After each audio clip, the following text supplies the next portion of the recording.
Hello everyone, welcome to my DP helping channel. আজকে তোমাদের class করাবো ডব্লিউপি মেন্স এবং আবগারি যে মেন্স আছে আসন্ন দুটি এক্সাম, খুবই গুরুত্বপূর্ণ এক্সাম। সেই দুটো এক্সামকে টার্গেট করে এবং তোমাদের কলকাতা পুলিশ এসআই এক্সামটা আছে, মেনলি পুলিশ পরীক্ষাকে টার্গেট করে এই ক্লাসগুলো করানো হচ্ছে। এটা 38 নম্বর সেট। এর আগে 37খানা সেট অলরেডি কমপ্লিট আছে। যারা দেখোনি ডেসক্রিপশন বক্সে লিঙ্ক দিচ্ছি, ওখানে গিয়ে তোমরা অবশ্যই চেক আউট করো বা তোমরা প্লে লিস্টে গিয়ে চেক করো। ক্লাসগুলো কিন্তু মোস্ট ইম্পর্টেন্ট। তোমরা প্রত্যেকটা ক্লাসের সাথে এক্সট্রা ইনফরমেশান পাচ্ছ, যেগুলো তোমাদের অন্যদের থেকে অনেকটাই আগিয়ে রাখবে। স্পেশাল ক্লাস তোমাদের এগুলো করানো হচ্ছে। এখান থেকে অনেক প্রশ্ন কিন্তু এক্সামে কমন আসছে, তাই তোমরা ক্লাসগুলো করো। আশা করি অনেকটাই তোমাদের হেল্প হবে। এছাড়া যারা অন্যান্য এক্সামের জন্য প্রিপারেশান নিচ্ছ, তারা অবশ্যই আমার বাংলা ভার্সানে যে লুসিয়েন্টের ক্লাসটা করাচ্ছি সেই ক্লাসগুলো করবে। চ্যাপ্টার অনুযায়ী ক্লাস করাচ্ছি। তোমাদের বায়োলজি, জিওগ্রাফি অলরেডি কমপ্লিট, হিস্ট্রিটা চলছে। খুবই গুরুত্বপূর্ণ সেই ক্লাস। ডেসক্রিপশন বক্সে লিঙ্ক আছে বা প্লে লিস্টে গিয়ে তোমরা চেক করে অবশ্যই ক্লাসটা করো। আর ভালো লাগলে একটা লাইক করে শেয়ার করে দিতে ভুলো না। শেয়ারটা অবশ্যই করো, যাতে অন্যদেরও অনেকটা হেল্প হয় এবং আমিও অনেকটা মোটিভেট হতে পারি। চলো তাহলে শুরু করা যাক। আজকে 38 নম্বর সেটের প্রথম প্রশ্ন কি বলছে দেখে নেব। দেখো, প্রথম প্রশ্ন আছে একটা কারেন্ট অ্যাফেয়ার্স থেকে। ইন্ডিয়া ট্যুরিজম ডেভেলপমেন্ট কর্পোরেশনের চেয়ারম্যান হিসাবে কাকে নিযুক্ত করা হয়েছে? খুব ইম্পর্টেন্ট এই প্রশ্নটা। ট্যুরিজম থেকে প্রশ্ন কিন্তু তোমাদের সেন্ট্রালের এক্সাম দাও বা ওয়েস্ট বেঙ্গলের এক্সামগুলো দাও না কেন, সেখানে কিন্তু একটা থাকেই। তাই এইটা কারেন্ট টপিকের মধ্যে মোস্ট ইম্পর্টেন্ট বলে মনে হয়েছে, তাই তোমাদেরকে এটা দিয়েছি। এখান থেকে প্রশ্ন দেখবে আসবে। তাহলে এটা রাইট অ্যান্সার কী হবে বলো? সুব্রমণিয়াম স্বামী, সম্মিত পাত্র, লাল সিং আর্য নাকি জামাল সিদ্দিকী? তাহলে ইন্ডিয়া ট্যুরিজম ডেভেলপমেন্ট কর্পোরেশনের চেয়ারম্যান হিসাবে নিযুক্ত করা হয়েছে সম্মিত পাত্রকে। অপশান বি হয়ে যাবে রাইট অ্যান্সার। এখান থেকে তোমরা দুটো প্রশ্ন জানতে পারলে। দেখো, এখান থেকে আরেকটা ফুল ফর্ম তোমরা জানলে, আইটিডিসির ফুল ফর্ম কি? India tourism development corporation. Clear হলো? তো এই দুদিক থেকে প্রশ্নটা এলেই তোমরা করতে পারবে। ক্লিয়ার হলো বিষয়টা? তোমাদের দেখবে কারেন্ট টপিক থেকে ফুল ফর্মগুলো দেয়। এবছরই তোমাদের 21-এর যে কনস্টেবলের যে পিলি এক্সামটা হলো, সেখানেও দুটো ফুল ফর্ম দেওয়া ছিল। সেই দুটো ফুল ফর্ম কিন্তু একদম কারেন্ট টপিক থেকে তুলে দিয়েছিল। সেই জন্যই বলছি এই প্রশ্নটা কিন্তু ইম্পর্টেন্ট। এই আইটিডিসিটা কিন্তু দিতে পারে, ওকে, আবার এর চেয়ারম্যানটাও দিতে পারে। তাই দুটো প্রশ্নই কিন্তু মোস্ট ইম্পর্টেন্ট। চলো পরবর্তী প্রশ্নে আমরা চলে যাব 2 নম্বর। হর্নবিল ফেস্টিভ্যাল একটি সাংস্কৃতিক উৎসব কোন রাজ্যে বা ইউটিতে পালিত হয়? তাহলে এটা রাইট অ্যান্সার কী হবে বলো? এই হর্নবিল ফেস্টিভ্যাল কিন্তু খুব ইম্পর্টেন্ট। আগে তোমাদের অনেকবার করিয়েছি আমি হর্নবিলটা। এটা রাইট অ্যান্সার কী হবে বলো? আসাম, নাগাল্যান্ড, পশ্চিমবঙ্গ নাকি বিহার? এটা পালিত হয় নাগাল্যান্ডে। অপশান বি হয়ে যাবে রাইট অ্যান্সার। ভালো করে মনে রাখবে এই প্রশ্নটা। এই হর্নবিল থেকে প্রশ্ন কিন্তু অবশ্যই তোমাদের এক্সামে থাকে। আর একটা জিনিস জেনে রাখবে, নাগাল্যান্ড প্রতিষ্ঠা হয়েছিল 1963 সালের 30শে নভেম্বর। নাগাল্যান্ডের রাজধানী হচ্ছে কোহিমা। মোস্ট ইম্পর্টেন্ট, মুখ্যমন্ত্রী আছেন বর্তমানে নেইফিউ রিও। ওকে, নাগাল্যান্ডের প্রধান ভাষা হচ্ছে ইংরাজি এবং সরকারি ভাষাও কিন্তু ইংরাজি। ক্লিয়ার হলো বিষয়টা? চলো পরবর্তী প্রশ্নে আমরা চলে যাব 3 নম্বর। অধ্যাপক রফিকুল ইসলাম সম্প্রতি মারা গেছেন। তিনি কোন দেশের পণ্ডিত ও সাংস্কৃতিক কর্মী ছিলেন? মোস্ট ইম্পর্টেন্ট এই প্রশ্নটা তোমাদের আসন্ন এক্সামের জন্য। এই অধ্যাপক রফিকুল ইসলাম সম্পর্কে প্রশ্ন কিন্তু আসার চান্স 90% আছে তোমাদের এক্সামে। তো এটা রাইট অ্যান্সার কী হবে বলো? ভারত, বাংলাদেশ, পাকিস্তান নাকি আফগানিস্তান? তাহলে অধ্যাপক রফিকুল ইসলাম যিনি সম্প্রতি মারা গেছেন, তিনি একজন কর্মী ছিলেন বাংলাদেশের। অপশান বি হয়ে যাবে রাইট অ্যান্সার। একজন পণ্ডিত এবং সাংস্কৃতিক কর্মী ছিলেন। তাহলে এবার প্রশ্ন আসছে যে এই রফিকুল ইসলামটা কেন ইম্পর্টেন্ট হলো এক্সামের জন্য? এটা নিউজে ছিল এবং কেন ইম্পর্টেন্ট দেখো তোমাদের সেটা বলছি। তিনি 2021-এ তিনি মারা গেছেন। ইনি ছিলেন একজন ভাষাবিদ, যিনি 1952 সালের ভাষা আন্দোলনে সক্রিয়ভাবে অংশগ্রহণ করেছিলেন। তাই জন্য কিন্তু আরও ইম্পর্টেন্ট হচ্ছে, যেহেতু তিনি সম্প্রতি মারা গেছেন, নিউজে ছিলেন, তাই এক্সামে তোমাদের এখান থেকে প্রশ্ন আসতে পারে। এছাড়া ইনি অনেকগুলো পুরস্কারও পেয়েছেন। তিনি স্বাধীনতা পুরস্কার, 21শে পদক, বাংলা একাডেমি সাহিত্য পুরস্কার এবং এছাড়াও আন্তর্জাতিক মাতৃভাষা পুরস্কারও কিন্তু ভূষিত হয়েছেন এই রফিকুল ইসলাম। এতগুলো ইনফরমেশান আছে এনার সম্পর্কে, তাই এটা কিন্তু এক্সামের জন্য অবশ্যই গুরুত্বপূর্ণ। ক্লিয়ার হলো বিষয়টা? প্রশ্ন কিন্তু অনেকভাবেই কিন্তু আসে, যেগুলো তোমাদের কারেন্টের মধ্যে থাকে। ওকে, তোমরা 500,000 কারেন্ট অ্যাফেয়ার্স করার থেকে যে টপিকগুলো বারবার নিউজে রিপিটেড হয় এবং মোস্ট ইম্পর্টেন্ট, সেইগুলো করো, দেখবে এক্সামে কমন পাবে। সেই টপিকগুলোই আমি তোমাদের করানোর চেষ্টা করছি। ক্লাসগুলো করো, আশা করি এখান থেকে অনেক প্রশ্ন এক্সামে আসছে এবং তোমরা আগামী পরীক্ষাগুলোতেও অনেক কমন পাবে এখান থেকে। চলো পরবর্তী প্রশ্নে আমরা চলে যাব 4 নম্বর। ম্যাগডালেনা অ্যান্ডারসন কোন দেশের প্রথম মহিলা প্রধানমন্ত্রী? দেখো, তোমাদের আমি বলেছি যে মহিলা টাইপের যে প্রশ্নগুলো রিসেন্ট কারেন্ট টপিক বা যেগুলো স্ট্যাটিকের মধ্যে রয়েছে, এগুলো অবশ্যই দেখে যাবে এক্সামে একদম চোখ বুঝে, কেন ওখান থেকে প্রশ্ন একটা দেয়। ম্যাগডালেনা অ্যান্ডারসন কোন দেশের প্রথম মহিলা প্রধানমন্ত্রী হয়েছেন বলো? আইসল্যান্ড, সুইডেন, সুইজারল্যান্ড নাকি অস্ট্রেলিয়া? তাহলে রাইট অ্যান্সার কী হবে বলো? মোস্ট ইম্পর্টেন্ট প্রশ্ন, এটা রাইট অ্যান্সার হবে সুইডেন। অপশান বি হয়ে যাবে রাইট অ্যান্সার। নামটা ভালো করে মনে রাখবে এবং জায়গার নামটাও কিন্তু মনে রাখবে, প্রথম মহিলা প্রধানমন্ত্রী হয়েছেন ইনি। ম্যাগডালেনা অ্যান্ডারসন মধ্য বাম সোশ্যাল ডেমোক্রেটিক পার্টির নেতা। এটা কেন দিয়েছি দেখবে, অনেক সময় কোন পার্টি থেকে তিনি বিলং করছেন সেখান থেকে প্রশ্ন দিয়ে দেয়। এটা হচ্ছে ডেমোক্রেটিক পার্টি থেকে তিনি বিলং করেছেন। ওকে, এটাও কিন্তু জেনে রাখবে। চলো পরবর্তী প্রশ্নে চলে যাব 5 নম্বর। মেরিয়াম ওয়েবস্টার দ্বারা 2021 সালের শব্দ হিসাবে কোন শব্দটি বেছে নেওয়া হয়েছে, মানে 2021 ওয়ার্ল্ড অফ দ্য ইয়ার হিসাবে কোন ওয়ার্ডটাকে বেছে নেওয়া হয়েছে এটা বলতে হবে। আসন্ন কোনো না কোনো এক্সামে এটা রিপিট হবে একদম 100%, কোনো না কোনো এক্সামে। এইটা রাইট অ্যান্সার কী হবে বলো, কোন শব্দটিকে নেওয়া হয়েছে 2021 সালের শব্দ হিসাবে ওয়ার্ল্ড অফ দ্য ইয়ার হিসাবে? অপশানগুলো দেখো, কোয়েন্টারিন, সংক্রমণ, বিচ্ছিন্নতা নাকি ভ্যাকসিন। রাইট অ্যান্সার হবে ভ্যাকসিন, এই শব্দটাকে নেওয়া হয়েছে। ওকে, মেরিয়াম ওয়েবস্টার দ্বারা এটা নেওয়া হয়েছে 2021-এ। এই মেরিয়াম ওয়েবস্টারটা কি একটু জেনে নাও। এই মেরিয়াম ওয়েবস্টার হলো একটি আমেরিকান কোম্পানি, যেটা কি করে না বিশেষ করে অভিধান প্রকাশ করে এবং মার্কিন যুক্তরাষ্ট্রের প্রাচীনতম অভিধান প্রকাশকদের মধ্যে একটি। ওকে, অভিধানের সমস্ত কিছু প্রকাশকটা এই মেরিয়াম ওয়েবস্টারই করে থাকে। চলো পরবর্তী প্রশ্নে চলে যাব 6 নম্বর। পেত্রো ফিয়ালা কোন দেশের প্রধানমন্ত্রী নিযুক্ত হয়েছেন? কি নাম? পেত্রো ফিয়ালা কোন দেশের প্রধানমন্ত্রী নিযুক্ত হয়েছেন? অস্ট্রেলিয়া, ইতালি, গ্রিস নাকি চেক প্রজাতন্ত্র? রাইট অ্যান্সার হবে চেক প্রজাতন্ত্রে। অপশান ডি হয়ে যাবে কারেক্ট অ্যান্সার। পরবর্তী 7 নম্বর প্রশ্ন দেখো, দিল্লি সুলতানির শেষ শাসক কে ছিলেন? হিস্ট্রি থেকে প্রশ্ন এবং ইম্পর্টেন্ট প্রশ্ন এটা। দিল্লি সুলতানির শেষ শাসক কে বলো? আলাউদ্দিন আলম শাহ, সিকান্দার লোদি, ইব্রাহিম লোদি নাকি বকুলাল লোদি? রাইট অ্যান্সার হবে ইব্রাহিম লোদি। অপশান সি হয়ে যাবে রাইট অ্যান্সার।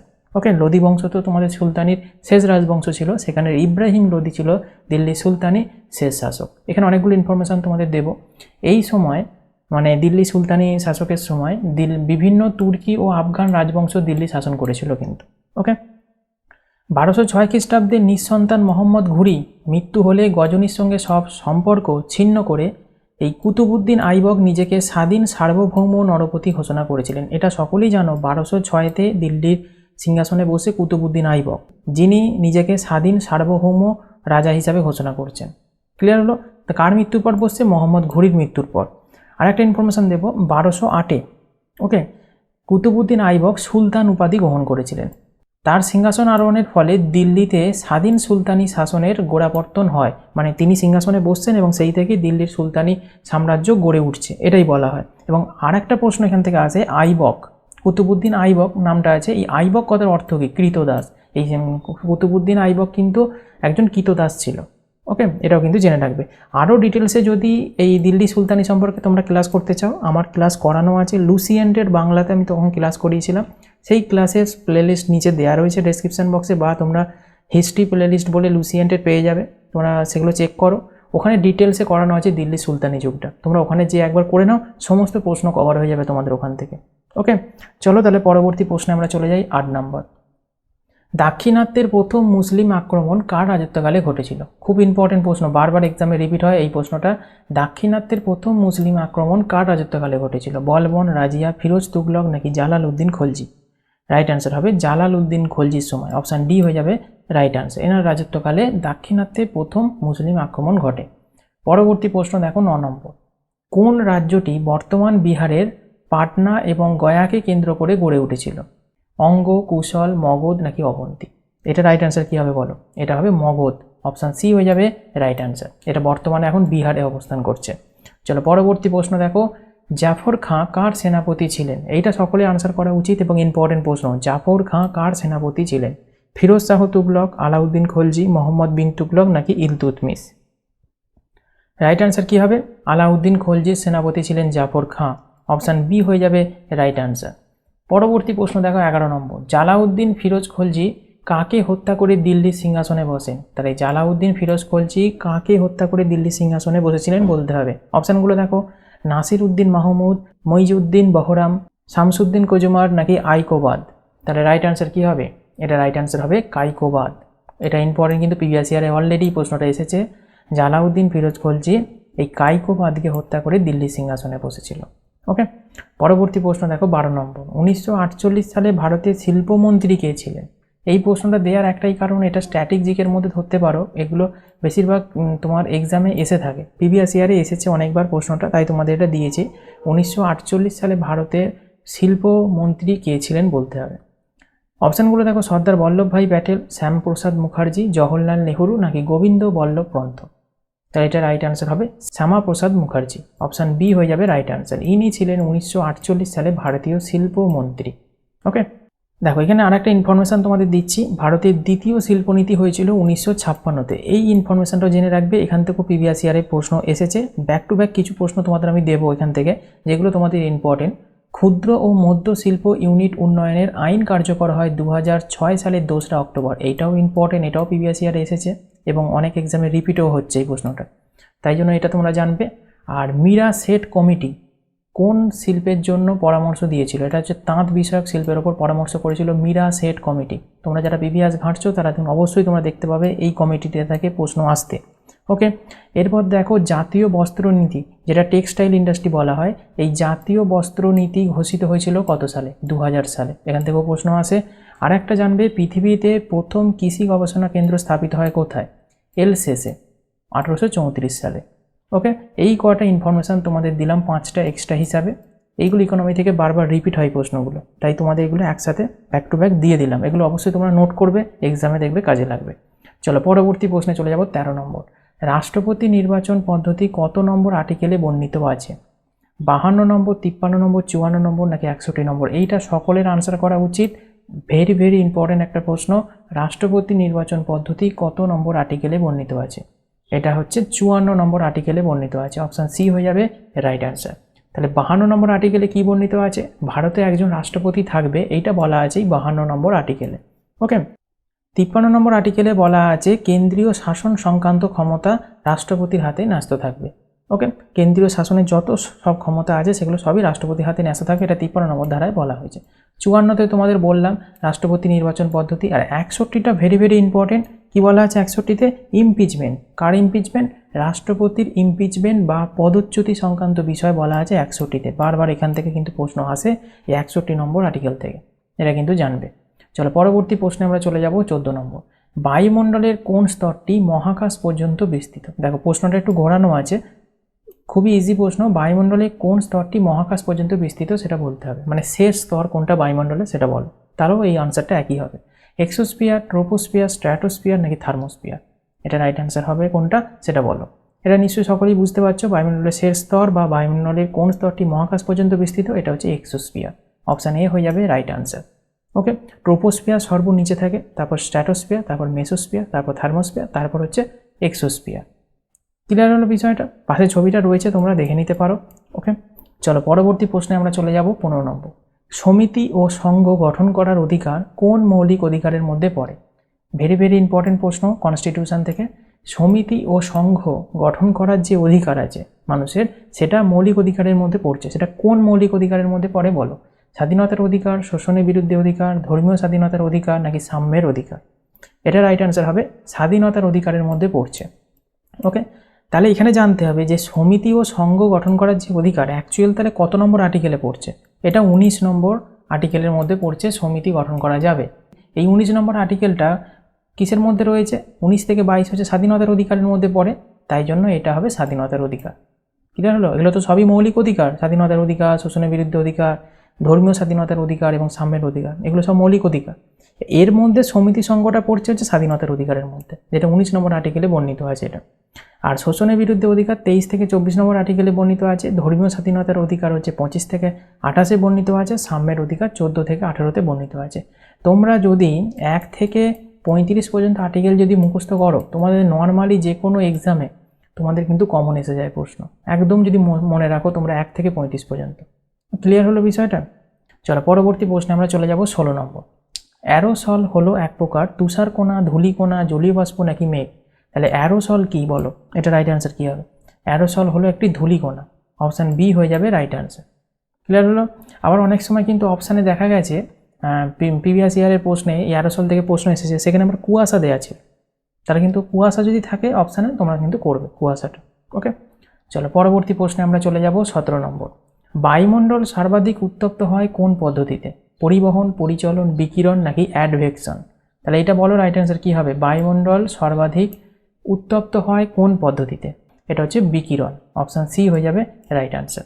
বিকিরণ কাকে বলে একটু জেনে রাখবে। কোনো জড় মাধ্যমের সাহায্য ছাড়া তাপ যে পদ্ধতিতে এক স্থান থেকে অন্য স্থানে প্রবাহিত হয় তাকে বলে বিকিরণ। যেমন সূর্যরশ্মিটা, সূর্য থেকে কোনো রকম জড় পদার্থের মাধ্যম ছাড়াই কিন্তু ডাইরেক্ট আমাদের পৃথিবীতে আসে, এসে কি করে পৃথিবী পৃষ্ঠটাকে উত্তপ্ত করে তোলে। এইটা হচ্ছে বিকিরণ। ওকে, আর একটা জিনিস মনে রাখবে, এই পরিবহনটাও কিন্তু একটুখানি মনে রাখবে। পরিবহন কি, একটা এক্সাম্পল দিলে তোমরা বুঝতে পারবে। লোহার দণ্ডকে যদি গরম করা হয় একদিকের প্রান্তটা, অন্য দিকের প্রান্তটা দেখবে কিছুক্ষণ পর গরম হয়ে যাচ্ছে। এটা হচ্ছে পরিবহনের কারণে হয়। কেন হয় না, এই পদ্ধতিতে কোনো পদার্থের উষ্ণতার অংশটা কি হয়, শীতলতম অংশ তাপ সঞ্চালিত হয়। উষ্ণতর অংশ থেকে শীতলতম স্থানে যে তাপটা সঞ্চালিত হচ্ছে এটাকে বলা হয় তাপের পরিবহন। ওকে, তো এখান থেকেও কিন্তু প্রশ্ন আসে, পরিবহন আর বিকিরণ থেকে বেশি প্রশ্নটা এসে থাকে। তাহলে ক্লিয়ার হলো বিষয়টা, বিকিরণ এবং পরিবহনটা। চলো পরবর্তী প্রশ্নে আমরা চলে যাব 18 নম্বর। বায়ুমণ্ডলে অক্সিজেন গ্যাসের পরিমাণ কত? 78%, 21%, 20.86% নাকি 20.27%? তাহলে বায়ুমণ্ডলে অক্সিজেনের পরিমাণ কত, অক্সিজেন গ্যাসের পরিমাণটা কত বলতে হবে। এরকম ধরনের প্রশ্ন কিন্তু তোমাদের ওয়েস্ট বেঙ্গলে বেশি দেখা যায়, তাই খুব ইম্পর্টেন্ট। বায়ুমণ্ডলে অক্সিজেন গ্যাসের পরিমাণ হচ্ছে 21%। অপশান বি হয়ে যাবে রাইট অ্যান্সার। ওকে, দেখে নাও একটু ইনফরমেশান। সর্বাধিক প্রচুর পরিমাণে প্রাকৃতিকভাবে যেটা পাওয়া যায় সেটা হচ্ছে নাইট্রোজেন। ওকে, N2, সেটা কত থাকে 78%, যেটা অপশান এতে ছিল। তাহলে এখান থেকে আরেকটা প্রশ্ন জানলে, নাইট্রোজেন থাকে সবচেয়ে বেশি, কত 78%। তারপরেই থাকে O2 অর্থাৎ অক্সিজেন, ওকে, যেটা 21%, এটা দ্বিতীয়। তৃতীয় হিসাবে নিষ্ক্রিয় গ্যাস থাকে আর্গন। ওকে, তৃতীয় সর্বাধিক প্রচুর পরিমাণে থাকে, এটাও কিন্তু একটু জেনে রাখবে। চলো পরবর্তী প্রশ্নে আমরা চলে যাব 19 নম্বর। ভারতের প্রমাণ দাগিমা রেখা প্রসারিত হয় ব্যাঙ্গালোরের উপর দিয়ে, নাগপুরের উপর দিয়ে, এলাহাবাদের উপর দিয়ে নাকি কানপুরের উপর দিয়ে? এই প্রশ্নটা জিওগ্রাফি থেকে ইম্পর্টেন্ট, খুব ইম্পর্টেন্ট, প্রিভিয়াস ইয়ারে অনেকবার রিপিট হয়েছে। ভারতের প্রমাণ দাগিমা রেখা প্রসারিত হয় কার উপর দিয়ে? এটা রাইট অ্যান্সার হবে এলাহাবাদের উপর দিয়ে। অপশানগুলো দেখবে এইগুলোই থাকে এক্সামে, এলাহাবাদের উপর দিয়ে হচ্ছে প্রবাহিত হয় প্রমাণ দাগিমা রেখা। আর একটা ইনফরমেশন জেনে রাখবে, ভারতের প্রমাণ দাগিমা রেখার মান হচ্ছে 82 ডিগ্রি 30 মিনিট পূর্ব। পরবর্তী প্রশ্নে চলে যাব 20 নম্বর। একটা সায়েন্স থেকে প্রশ্ন, গ্রাসনালী পাকস্থলীর সংযোগস্থলের নাম কি? গ্রাসনালী আর পাকস্থলী যে সংযোগ হচ্ছে যেখানটা, সেই সংযোগস্থলের নামটা কি বলতে হবে। ইম্পর্টেন্ট প্রশ্ন কিন্তু এটা। শ্বাসনালী, মুখবিবর, গলবিল নাকি কোনোটিই নয়? এটা রাইট অ্যান্সার কী হবে বলো। পাশে তোমাদের ছবিটা আমি দিয়েছি, দেখো এইটা হচ্ছে তোমাদের পাকস্থলী, এই অংশটা, এটা হচ্ছে পাকস্থলী। এইটা থেকে এই যে অংশটা গ্রাসনালীটা, এই গ্রাসনালীটা এসে দেখো এই অংশটা সংযুক্ত হচ্ছে, এই অংশটাকে কি বলে? এই অংশটাকে বলে গলবিল। ওকে, তাহলে বোঝা গেল। তাহলে রাইট অ্যান্সার কোনটা হবে? অপশান সি, এটাকে গলবিল বলা হয় এই অংশটাকে। ওকে, চলো পরবর্তী প্রশ্নে আমরা চলে যাব। জলের উষ্ণতা 0 ডিগ্রি সেলসিয়াস থেকে 4 ডিগ্রি সেলসিয়াসে বাড়ালে তার আয়তনে কি পরিবর্তন ঘটবে? এই রকম প্রশ্ন দেখবে ওয়েস্ট বেঙ্গলে বেশি লক্ষ্য করা যাচ্ছে। বাড়বে, কমবে, অপরিবর্তিত থাকবে নাকি প্রথমে বাড়বে তারপর কমে যাবে? রাইট অ্যান্সার হবে কমবে, অপশান বি হবে রাইট অ্যান্সার। ওকে, চলো পরবর্তী প্রশ্নে আমরা চলে যাব 22 নম্বর। ফিউজ তারের জন্য কোনটি সঠিক? দেখো ফিউজ তার সম্পর্কিত প্রশ্ন এক্সামে আসে, তাহলে এইটা রাইট অ্যান্সার কী হবে বলো। নিম্ন প্রতিরোধ এবং উচ্চ গলনাঙ্ক ফিউজ তারের, নাকি উচ্চ প্রতিরোধ এবং নিম্ন গলনাঙ্ক, নাকি উচ্চ প্রতিরোধ এবং উচ্চ গলনাঙ্ক, নিম্ন প্রতিরোধ এবং নিম্ন গলনাঙ্ক? তাহলে কোনটা রাইট অ্যান্সার হবে? ফিউজ তারের জন্য কোনটি সঠিক? এটা রাইট অ্যান্সার হবে উচ্চ প্রতিরোধ এবং নিম্ন গলনাঙ্ক থাকতে হবে। তাহলে কোন অপশানে আছে? অপশান বি আছে, দেখো উচ্চ প্রতিরোধ থাকতে হবে, নিম্ন গলনাঙ্ক থাকতে হবে। ভালো করে মনে রাখবে, নিম্ন গলনাঙ্ক। ফিউজ তার বা ফিউজ ওয়্যার হলো উচ্চ প্রতিরোধ এবং কম গলনাঙ্কের একটি তার অবশ্যই হতে হবে। তার কারণ, যদি না নিম্ন গলনাঙ্ক হয় তাহলে উচ্চ পরিবাহী যদি ওর ভেতর দিয়ে বিদ্যুৎ প্রবাহিত হয়, তাহলে সেটা যখন সেটা থেকে বিচ্ছিন্ন না হতে পারবে, তাহলে কিন্তু সেখানে শর্ট সার্কিট হওয়ার সম্ভাবনা থাকবে, যাতে করে সেখানে আগুনও লেগে যেতে পারে। তাই নিম্ন গলনাঙ্ক হওয়াটা জরুরি। ওকে, এবং উচ্চ প্রতিরোধ হতে হবে। ক্লিয়ার হলো? চলো পরবর্তী প্রশ্নে চলে যাব। অ্যামোনিয়া শুষ্ককরণের জন্য নিচের কোন যৌগটি ব্যবহৃত হয়? দেখো অ্যামোনিয়াকে শুষ্ক করার জন্য কোন যৌগটি ব্যবহার করা হয় বলো। Calcium oxide, potassium hydroxide, calcium hydroxide, sodium hydroxide? এই প্রশ্নটা এক্সামে দেখা যায়। অ্যামোনিয়াকে শুষ্ক করার জন্য কোন যৌগটি ব্যবহার করা হয়? Calcium oxide. Okay, option A হয়ে যাবে রাইট অ্যান্সার। এইটা মনে রাখবে, CaO এর হচ্ছে সংকেত ক্যালসিয়াম অক্সাইডে। কেন বলছি? প্রশ্ন স্ট্যান্ডার্ড হচ্ছে, দেখা যেতে পারে যে এই নামগুলো না দিয়ে প্রত্যেকটা তোমাদের ফর্মুলাগুলো দিয়ে দিল। ওকে, তখন কিন্তু তোমরা খুঁজে পাবে না যদি না জানো যে কোনটা হবে। ওকে, তাই CaO হচ্ছে ক্যালসিয়াম অক্সাইড হচ্ছে সংকেত, এটা কিন্তু মনে রাখবে। এখানে আর একটা ইনফরমেশন তোমাদের দেব, অ্যামোনিয়া ধাতু নিষ্কাশন করার যে পদ্ধতি তাকে কি বলা হয়? হেবার পদ্ধতি। এটাও কিন্তু প্রিভিয়াস ইয়ারে এসেছে, তাই তোমাদের এটা দিয়ে রেখেছি। অ্যামোনিয়া ধাতু নিষ্কাশন করার পদ্ধতিকে কি বলে? হেবার পদ্ধতি। ওকে, চলো পরবর্তী প্রশ্নে চলে যাব। একটা গ্রন্থ থেকে প্রশ্ন বা রচনাগুলো তোমাদের প্রত্যেকটা সেটেই আমি করাচ্ছি, কারণ এক্সারসাইজ মেন্স আছে, সেখানে তোমাদের থাকবেই, একটা ছেড়ে দুটো প্রশ্ন তোমাদের থাকবে এক্সামে। চোরাবালি কার রচনা? দ্বিজেন্দ্রলাল রায়, রবীন্দ্রনাথ ঠাকুর, বিষ্ণু দে নাকি বঙ্কিমচন্দ্র চট্টোপাধ্যায়? চলে চোরাবালি কার লেখা বলো? চোরাবালি হচ্ছে বিষ্ণু দের লেখা। অপশান সি হয়ে যাবে রাইট অ্যান্সার। আগের ক্লাসগুলোতে সমস্তটা করানো আছে, প্রত্যেক দিনই তোমাদের আমি বলছি, পড়ে নেবে ওগুলো। আর বিষ্ণুদের আরও দুটো রচনা জেনে রাখবে, ভবিষ্যৎ এবং পূর্বলেখ আর এই চোরাবালি, এই তিনটে কিন্তু বিষ্ণুদের লেখা, এগুলো জেনে রাখবে। বেশি আসে এক্সামে হচ্ছে চোরাবালিটা, তবু দুটো দিয়ে রেখেছি, মনে রাখবে। চলো পরবর্তী প্রশ্নে চলে যাব। কম্পিউটার থেকে একটা প্রশ্ন, 1 কিলোবাইট, এবং কিলোবাইট বলতে কেবি যেটাকে বলা হয়, সেটা কত বাইটের সমান? 1024 বাইট, 1024 মেগাবাইট, 1024 গিগাবাইট নাকি কোনোটিই নয়? এটা সকলেই জানো, 1 কিলোবাইট বা কেবি সমান হচ্ছে 1024 বাইট। অপশান এ হয়ে যাবে রাইট আনসার। ডেটা পরিমাপের জন্য ব্যবহৃত পরিমাপের ক্ষুদ্রতম একক হলো বিট, এটা জেনে রাখবে, এখান থেকেও প্রশ্ন আসে। আর 1 জিবি সমান 1000 MB, এটাও জেনে রাখবে, এখান থেকেও প্রশ্ন আসে। চলো পরবর্তী প্রশ্নে চলে যাব। 26 নম্বর, শূন্য মাধ্যমে শব্দের বেগ কত? 0 280 metre per second, 332 metre per second, 1120 metre per second. তাহলে বলো এটা রাইট অ্যান্সার কী হবে? মোস্ট ইম্পর্টেন্ট প্রশ্ন, শূন্য মাধ্যমে শব্দের বেগ কত? এটা রাইট অ্যান্সার হবে 0। অপশান এ হয়ে যাবে রাইট অ্যান্সার। অনেকে ভুল করে 332-এ আনসার করে দিচ্ছ, না, শূন্য মাধ্যম বলেছে। দেখো এখানে একটা কথা বলে রাখি, যে কোনো মাধ্যম ছাড়া বেগ যেতে পারে না, তাই মাধ্যমটার অবশ্যই প্রয়োজন। যদি শূন্য মাধ্যম হয় তাহলে বেগ অবশ্যই সেটা শূন্য হবে, কোনো না কোনো মাধ্যম হলে তবে তার বেগটার পরিমাণ বাড়বে বা কমবে। এবার আমি একটা তোমাদের চার্ট দেবো, সেইটা তোমাদের অবশ্যই মনে রাখতে হবে। যেমন কাঁচে শব্দের বেগ কত? 4540 মিটার পার সেকেন্ড। হ্যাঁ, জলে শব্দের বেগ কত? 1498 মিটার পার সেকেন্ড। কাঠে শব্দের বেগ কত? 3847 মিটার পার সেকেন্ড। অক্সিজেনের ভেতরে শব্দের বেগ কত? 317 মিটার পার সেকেন্ড। ইস্পাতের ভেতর সবচেয়ে বেশি 5000 মিটার পার সেকেন্ড। আর রাবারে হচ্ছে 60 মিটার পার সেকেন্ড। তা এইটা কেন দিলাম? এই কটা থেকেই প্রশ্ন এক্সামে আসে, শূন্য মাধ্যমে আসে, কাঁচে শব্দের বেগ সব থেকে বেশি আসে বায়ুতে শব্দের বেগ কত বলো তো? 332 মিটার পার সেকেন্ড বায়ুতে, এটা থেকে আসে। আবার অনেক সময় 332টা দেওয়া থাকে না, 331 থাকে, এটাও কিন্তু মনে রাখবে, 331.2 সামথিং এরকম দেওয়া থাকে, তখন কিন্তু এইটা আনসার হবে। ওকে, ক্লিয়ার হলো বিষয়টা? তবে 332টাই মনে রাখবে, এক্সামে রাউন্ড ফিগারই বেশি দিয়ে দেয় 332টাই। আর একটা ইনফরমেশান তোমাদের দেবো, শব্দের গতি 0 ডিগ্রি সেলসিয়াসে পায় 332 মিটার পার সেকেন্ড।